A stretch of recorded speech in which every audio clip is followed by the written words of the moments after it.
Vamos mergulhar hoje no livro Sand Talk, de Tyson Yunkaporta. A ideia aqui é explorar um jeito de pensar que, olha, pode chacoalhar bastante o que a gente acha que sabe sobre o mundo moderno. É uma jornada que promete mudar a nossa perspectiva. Bora lá? Olha só que interessante essa citação. O Yunkaporta já chega para dar uma balançada nas nossas certezas, né? 50% do cérebro de uma equidna? Para pensar. A gente mal chega a 30%. Isso já faz a gente parar e refletir. Será que estamos mesmo no topo da cadeia quando o assunto é inteligência? Talvez essa nossa mania de se achar o centro de tudo esteja um pouco equivocada. E é daí que parte a grande questão do livro.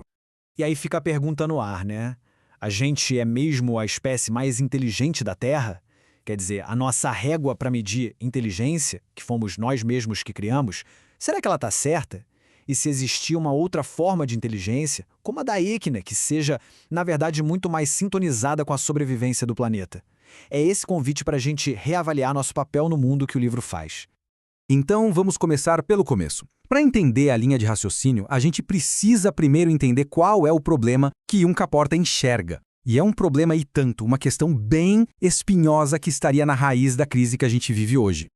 A tese dele é a seguinte: a crise da nossa civilização é, no fundo, uma guerra. Uma guerra da simplicidade contra a complexidade. Pensa só, todos os nossos sistemas, seja a economia, a educação, a política, eles tentam encaixar o mundo que é super complexo em caixinhas simples e organizadas. Essa nossa obsessão por controle e por ordem acaba sendo super destrutiva. A gente vê o resultado disso nas crises climáticas, sociais, tá tudo aí para quem quiser ver. E o que é genial aqui é como ele enquadra esse conflito. Não é uma luta do bem contra o mal, sabe? É algo mais sutil. De um lado, temos essa simplicidade artificial imposta que tenta controlar tudo.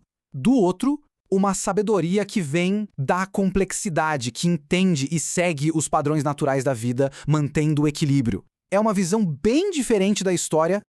Ok, mas de onde o Yunkaporta está falando, né? Para entender a perspectiva dele, a gente precisa entender o lugar de onde ele fala, que é um lugar bem único. E ele se descreve de um jeito muito interessante.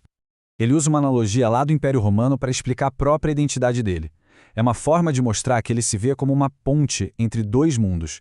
E é justamente por estar nesse lugar, no meio do caminho, que ele consegue ter uma visão que a maioria de nós não tem. Basicamente, existiam 3 tipos de gauleses na visão dos romanos. Tinha o de toga, que era aquele que se assimilou total, virou romano e perdeu a própria cultura. Tinha o de cabelo longo, que vivia isolado, mantendo as tradições, mas sem entender nada do que o império queria. E aí tinha o de cabelo curto. Esse vivia entre os dois mundos. Ele entendia a realidade romana, mas ainda carregava pedaços do conhecimento indígena. É essa figura do meio que é a chave de tudo. E é aí que ele diz: eu sou esse cara. Eu sou um gaulês de cabelo curto. Ele se coloca exatamente nesse lugar, na margem. E ele defende que é nesse espaço, nesse entre mundos, que está o terreno mais fértil para a gente criar soluções novas.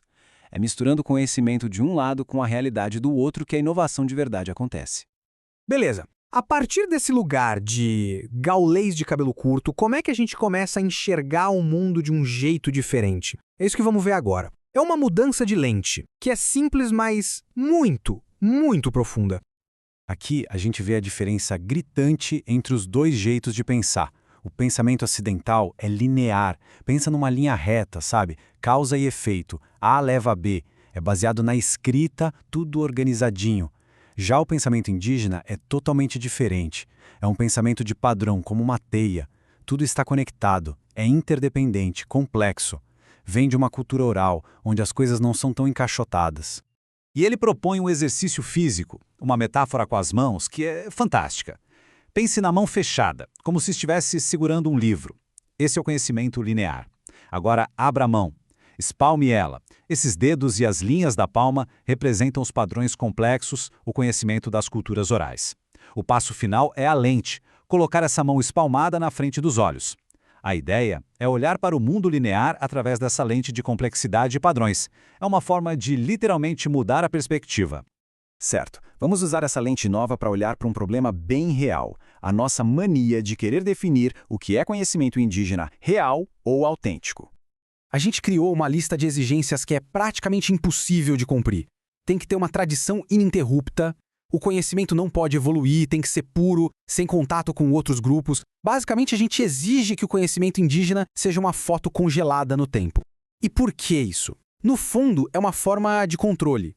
É uma maneira de dizer quem pode e quem não pode ser considerado autêntico. E o que acontece com isso?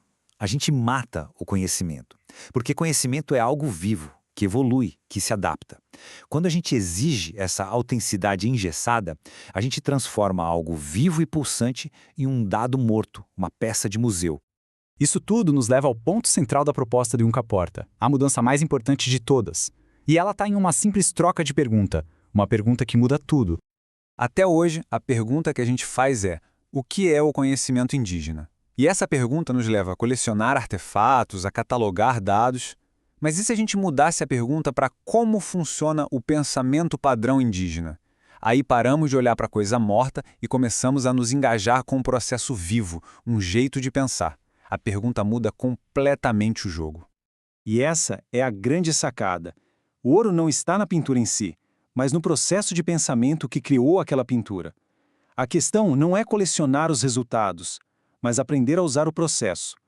O objetivo é projetar novos sistemas usando esse jeito de pensar, essa lógica dos padrões. E a gente termina com essa provocação. O que poderíamos resolver se mudássemos a pergunta? Se parássemos de perguntar o quê e começássemos a perguntar como? Imagine os problemas que poderíamos solucionar, os sistemas que poderíamos criar. Fica aí o convite, olhar para o mundo e para o nosso próprio futuro com uma lente completamente nova.